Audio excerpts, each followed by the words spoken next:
بسم اللہ الرحمن الرحیم الحمد للہ رب العالمین والصلاة والسلام علی سید المرسلین محمد وعلی آلہ واصحابہ وذریاتہ ومن تبعہم بإحسان الی یوم الدین وبعد۔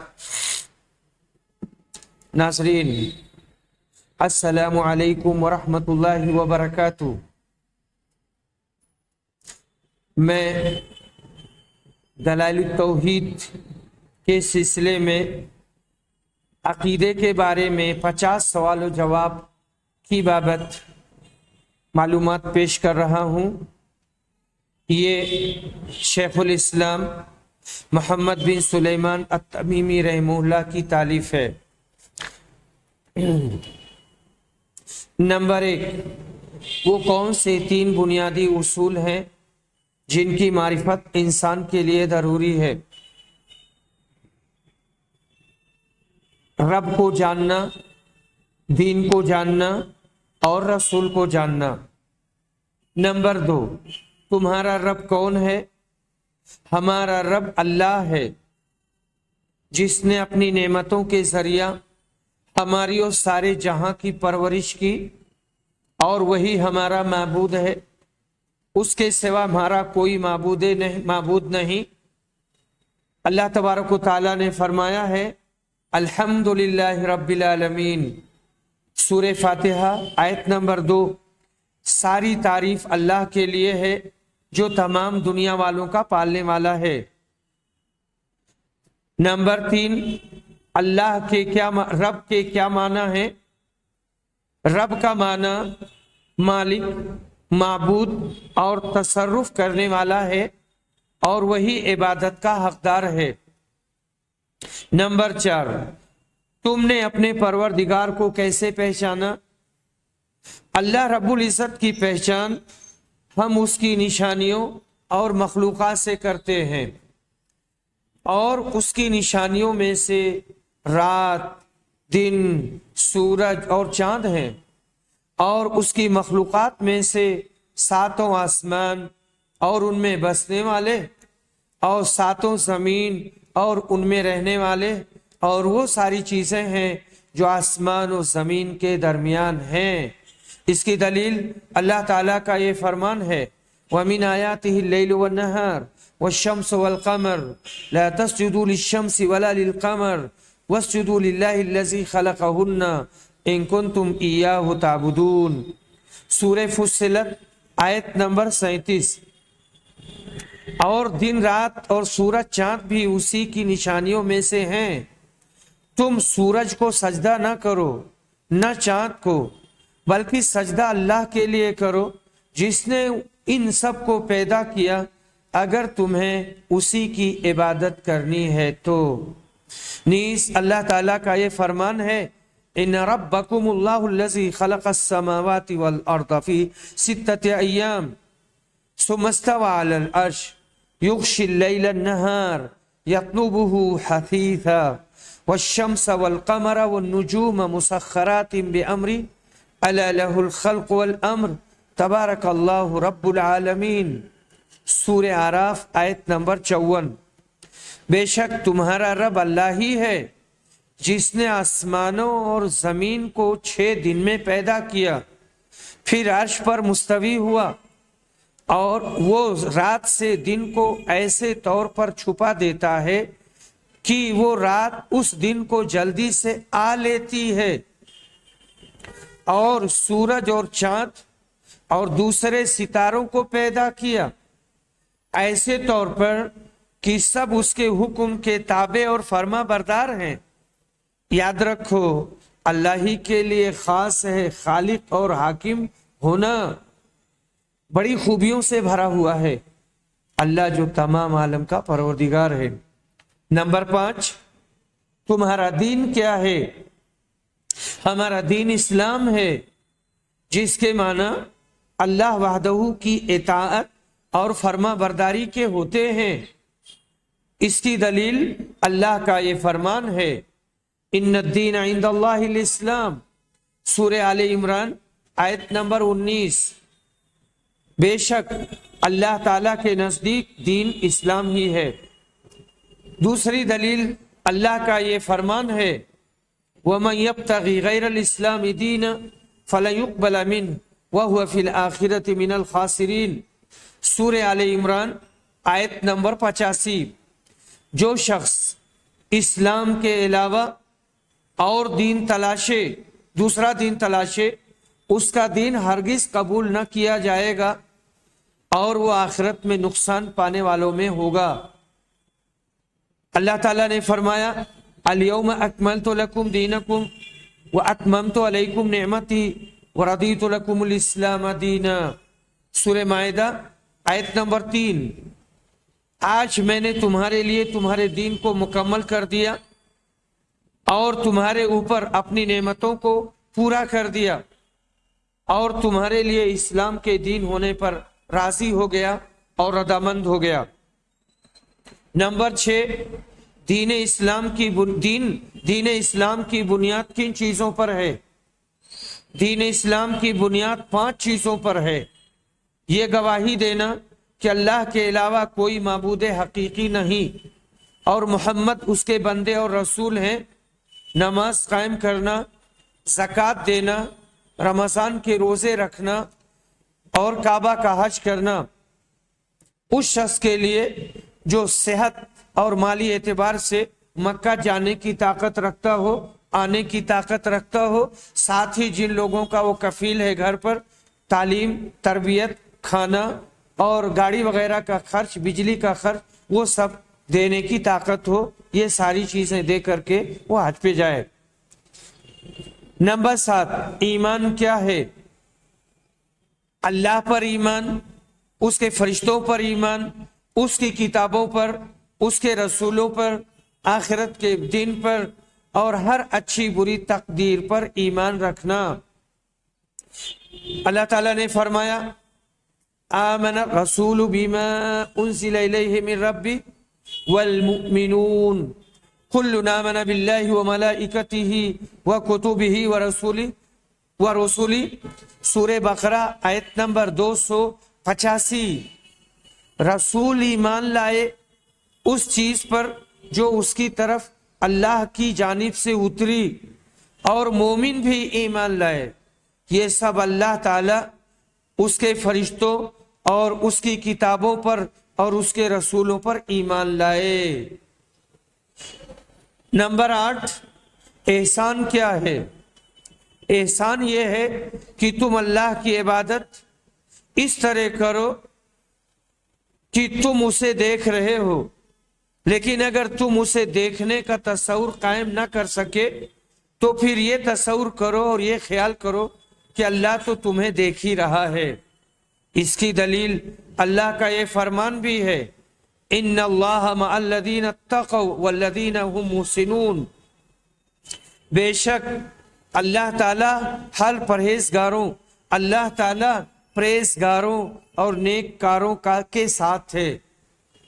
نمبر 9، تمہارے نبی کون ہیں؟ ہمارے نبی محمد بن عبداللہ بن عبد المطلب بن ہاشم ہے، اور بنو ہاشم قبیلہ قریش کا ایک خاندان ہے، اور قریش کا تعلق کنانہ سے ہے جو عرب سے تعلق رکھتے ہیں، اور تمام عرب اسماعیل علیہ السلام کی اولاد ہیں جو ابراہیم علیہ السلام کے فرزند ارجمند ہیں، اور ابراہیم علیہ السلام نوح علیہ السلام کی اولاد میں سے ہیں۔ نمبر 10، کس چیز کے ذریعہ آپ کو نبی بنایا گیا اور کس چیز کے ذریعہ رسول بنایا گیا؟ سورہ اقرا کے ذریعہ آپ نبی بنائے گئے اور سورہ مدثر کے ذریعہ رسول بنائے گئے۔ نمبر 11، نبی صلی اللہ علیہ وسلم کا معجزہ کیا ہے؟ آپ کا معجزہ قرآن ہے، جس نے تمام بنی نوع انسان کو اس جیسی ایک صورت بھی پیش کرنے سے عاجز کر دیا۔ یہ سب کے سب اپنی فصاحت و بلاغت اور ذہانت و فطانت اور اس قرآن اور اس کے ماننے والوں سے دشمنی کے باوجود اس پر قادر نہ ہو سکے۔ اللہ نے فرمایا وَإِن كُنتُمْ فِي رَيْبٍ مِّمَّا نَزَّلْنَا عَلَىٰ عَبْدِنَا فاتو بسورۃ من مثلہ وادعوا شہداءکم من دون اللہ ان کنتم صادقین۔ سورہ بقرہ آیت نمبر 23۔ ہم نے جو کچھ اپنے بندے پر اتارا ہے اس میں اگر تمہیں شک ہو اور تم سچے ہو تو اس جیسی ایک صورت بنا لاؤ۔ تمہیں اختیار ہے کہ اللہ تعالیٰ کے سوا اپنے مددگاروں کو بھی بلا لو اور انہیں اکٹھا کر لو۔ دوسری جگہ ارشاد ہے قُلْ لَئِنِ اسْتَمَعَتِ الْإِنسُ وَالْجِنُّ عَلَىٰ أَن يَأْتُوا بِمِثْلِ هَٰذَا الْقُرْآنِ لَا يَأْتُونَ بِمِثْلِهِ وَلَوْ كَانَ بَعْضُهُمْ لِبَعْضٍ ظَهِيرًا۔ سورہ بنی اسرائیل آیت نمبر 88۔ کہہ دو اگر انسان اور جنات مل کر اس قرآن کے مثل لانا چاہیں تو ان سب سے اس کے مثل لانا ناممکن ہے، وہ آپس میں ایک دوسرے کے مددگار بھی بن جائیں۔ نمبر 12، محمد صلی اللہ علیہ وسلم کی رسالت کی دلیل کیا ہے؟ آپ صلی اللہ علیہ وسلم کی رسالت کی دلیل اللہ کا یہ فرمان ہے وَمَا مُحَمَّدٌ إِلَّا رَسُولٌ قَدْ خَلَتْ مِن قَبْلِهِ الرُّسُلُ أَفَإِن مَّاتَ أَوْ قُتِلَ انقلبتم عَلَىٰ أَعْقَابِكُمْ وَمَن يَنقَلِبْ عَلَىٰ عَقِبَيْهِ فَلَن يَضُرَّ اللَّهَ شَيْئًا وَسَيَجْزِي اللَّهُ الشَّاكِرِينَ۔ سورہ آل عمران آیت نمبر 144۔ محمد صرف رسول ہی ہیں، ان سے پہلے بہت سے رسول گزر چکے ہیں۔ کیا اگر ان کا انتقال ہو جائے یا یہ شہید ہو جائیں تو تم اسلام سے اپنی ایڑیوں کے بل پھر جاؤ گے؟ اور جو کوئی پھر جائے اپنی ایڑیوں پر تو ہرگز اللہ تعالیٰ کا کچھ نہ بگاڑ سکے گا۔ بہت جلد اللہ تعالیٰ شکر گزاروں کو نیک بدلہ دے گا۔ دوسری دلیل اللہ کا یہ فرمان ہے محمد الرسول اللہ والذین معه اشداء علی الکفار رحماء بینہم تراہم رکعا سجدا۔ سورہ فتح آیت نمبر 29۔ محمد اللہ کے رسول ہیں اور جو لوگ ان کے ساتھ ہیں کافروں پر سخت ہیں، آپس میں رحم دل ہیں، تو انہیں دیکھے گا کہ رکوع سجدے کر رہے ہیں۔ محمد صلی اللہ علیہ وسلم کی نبوت کی کیا دلیل ہے؟ آپ صلی اللہ علیہ وسلم کی نبوت کی دلیل اللہ تعالیٰ کا یہ فرمان ہے ما كان محمد ابا احد من رجالکم ولكن رسول اللہ وخاتم النبیین۔ سورہ احزاب آیت نمبر 40۔ لوگو محمد تمہارے مردوں میں سے کسی کے باپ نہیں، لیکن آپ اللہ کے رسول ہیں اور تمام نبیوں کے ختم کرنے والے ہیں۔ یہ آیتیں اس بات پر دلالت کرتی ہیں کہ آپ اللہ کے نبی اور خاتم الانبیاء ہیں۔ نمبر 14، کس چیز کے ساتھ نبی اکرم مبعوث فرمائے گئے؟ اللہ کی عبادت کے لیے شرک سے روکنا، مخلوقات کی عبادت سے مسلمانوں کو روکنا، جیسا کہ اللہ تعالیٰ نے فرمایا ہے وَمَا أَرْسَلْنَا مِن قَبْلِكَ مِن رَسُولٍ إِلَّا نُوحِي إِلَيْهِ أَنَّهُ لَا إِلَهَ إِلَّا أَنَا فَاعْبُدُونِ۔ سورہ انبیاء آیت نمبر 25۔ تم سے پہلے بھی جو رسول ہم نے بھیجا اس کی طرف یہی وحی نازل فرمائی کہ میرے سوا کوئی معبود برحق نہیں، تم سب میری ہی عبادت کرو۔ نیز اللہ کا فرمان ہے وَلَقَدْ بَعَثْنَا فِي كُلِّ أُمَّةٍ رَسُولًا أَنِ اعْبُدُوا اللَّهَ وَاجْتَنِبُوا الطَّاغُوتَ۔ سورہ نحل آیت نمبر 36۔ ہم نے ہر امت میں رسول بھیجا کہ لوگوں صرف اللہ کی عبادت کرو اور اس کے سوا تمام معبودوں سے بچو۔ اللہ تعالیٰ کا فرمان ہے وَاسْأَلْ مَنْ أَرْسَلْنَا مِن قَبْلِكَ مِن رُسُلِنَا أَجَعَلْنَا مِن دُونِ الرَّحْمَنِ آلِهَةً اجعلنا من دون الرحمن آلہۃ یعبدون، سورہ زخرف آیت نمبر 45۔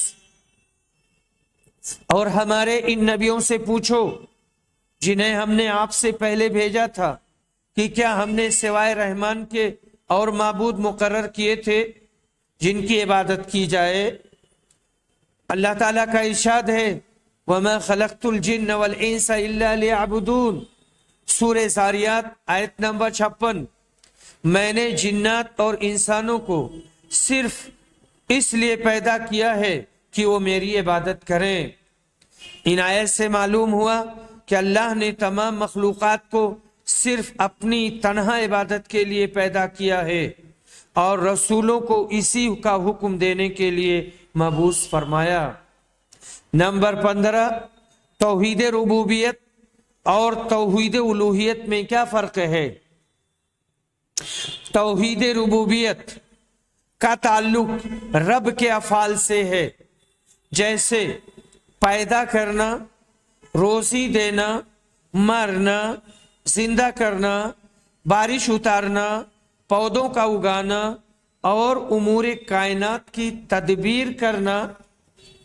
اور توحید الوہیت کا تعلق بندوں کے افعال سے ہے، جیسے دعا کرنا، ڈرنا، امید لگانا، توکل، رجوع، نذر و نیاز اور فریاد کرنا وغیرہ۔ تو یہ توحید ربوبیت ہے، اس کا تعلق اللہ کے افعال سے ہے، اور الوہیت کا تعلق بندوں کے افعال سے ہے جو بندے اللہ کی عبادتیں کرتے ہیں۔ نمبر 16، عبادت کی وہ کون سی قسمیں ہیں جو صرف اللہ کے لیے درست ہیں؟ عبادت کی قسمیں جو صرف اللہ رب العزت کے لیے خاص ہیں وہ یہ ہیں: دعا کرنا، مدد طلب کرنا، فریاد طلب کرنا، قربانی کرنا، نذر و نیاز، خوف کھانا، امید لگانا، توکل و بھروسہ کرنا، توبہ کرنا، محبت اور خشیت، رغبت کرنا، ڈرنا، بندگی کرنا، رکوع کرنا، سجدہ کرنا، حد درجہ غائب درجہ عاجزی کا اظہار کرنا اور ایسی تعظیم کرنا جو الوہیت کے خصائص میں سے ہو۔ نمبر 17، وہ کون سا اہم ترین حکم ہے جس کے بجا لانے کا اللہ نے حکم دیا ہے، اور کون سی عظیم ممانعت ہے جس سے اللہ رب العزت نے منع فرمایا ہے؟ اللہ کا اہم ترین حکم صرف اس کی عبادت کرنا ہے، اور سب سے بڑی ممانعت اس کے ساتھ شرک کرنا ہے، جیسے اللہ کے ساتھ کسی اور کو پکارنا، یا جو عبادات صرف اللہ کے لیے خاص ہیں انہیں کسی اور کے لیے بجا لانا۔ پس جس نے بھی ایسا کام کیا اور کسی بھی قسم کی عبادت غیر اللہ کے لیے کی تو گویا اسے رب اور معبود سمجھا اور اللہ کے ساتھ غیر اللہ کو شریک کر لیا۔ نمبر 18، کون سے 3 مسائل ہیں جن کا سیکھنا اور ان پر عمل کرنا ضروری ہے؟ پہلا مسئلہ یہ جاننا کہ اللہ ہی خالق، اللہ ہی ہمارا خالق و رازق ہے، اور اس نے ہمیں بیکار اور عبث نہیں چھوڑا بلکہ ہماری ہدایت و رہنمائی کے لیے رسول بھیجا۔ جو اس رسول کی اطاعت کرے گا جنت کا حقدار ہوگا، اور جو نافرمانی کرے گا وہ جہنم میں جائے گا۔ دوسرا مسئلہ یہ جاننا کہ اللہ رب العزت اپنی عبادات میں کسی کی بھی شرکت کو پسند نہیں کرتا، چاہے وہ مقرب فرشتہ ہو وہ یا نبی مرسل۔ تیسرا مسئلہ یہ جاننا کہ جس شخص نے رسول کی اطاعت کی اور اللہ کی وحدانیت کا اقرار کیا اس کے لیے اللہ اور اس کے رسول کے دشمنوں سے دوستی کرنا جائز نہیں، خواہ وہ کتنا ہی قریبی کیوں نہ ہو۔ نمبر 19، اللہ کا کیا معنی ہے؟ اللہ کا معنی ہے وہ ذات جو ساری مخلوقات کی عبادت اور پرستش کی مستحق ہے اور اس کی حقدار ہے۔ نمبر 20، اللہ نے تمہیں کس لیے پیدا کیا ہے؟ اللہ نے ہمیں اپنی عبادت کے لیے پیدا کیا ہے۔ نمبر 21، اللہ کی عبادت کیا ہے؟ اللہ کی عبادت اس کی وحدانیت کا اقرار اور اس کی اطاعت و فرما برداری ہے۔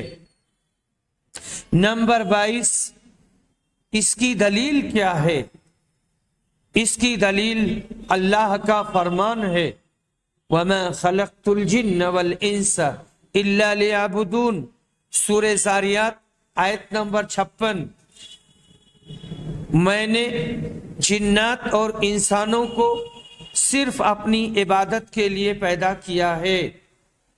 نمبر 23، وہ کون سا فریضہ ہے؟ وہ کون سا پہلا فریضہ ہے جسے اللہ نے ہم پر واجب کیا؟ غیر اللہ کا انکار کرنا اور اللہ وحدہ لا شریک لہ پر ایمان لانا۔ اس کی دلیل رب العزت کا یہ فرمان ہے، لا اکراہ فی الدین قد تبین الرشد من الغی فمن یکفر بالطاغوت ویؤمن باللہ فقد استمسک بالعروۃ الوثقی لا انفصام لها واللہ سمیع علیم، سورہ بقرہ آیت نمبر 256۔ دین کے بارے میں کوئی زبردستی نہیں، ہدایت ضلالت سے روشن ہو چکی ہے، اس لیے جو شخص اللہ تعالیٰ کے سوا دوسرے معبودوں کا انکار کرے اور اللہ تعالیٰ پر ایمان لائے، اس نے مضبوط کڑے اور چھلے کو تھام لیا جو کبھی نہ ٹوٹے گا، اور اللہ تعالیٰ سننے والا جاننے والا ہے۔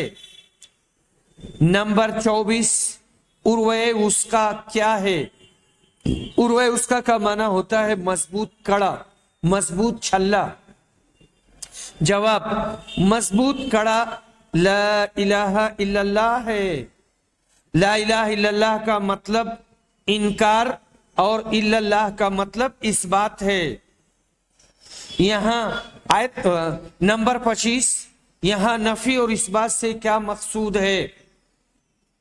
اللہ کے علاوہ تمام معبودان باطلہ جن کی عبادت کی جاتی ہے ان کا انکار کرنا اور اکیلے تنہا اللہ وحدہ لا شریک کے لیے تمام قسم کی عبادات کو ثابت کرنا ہے۔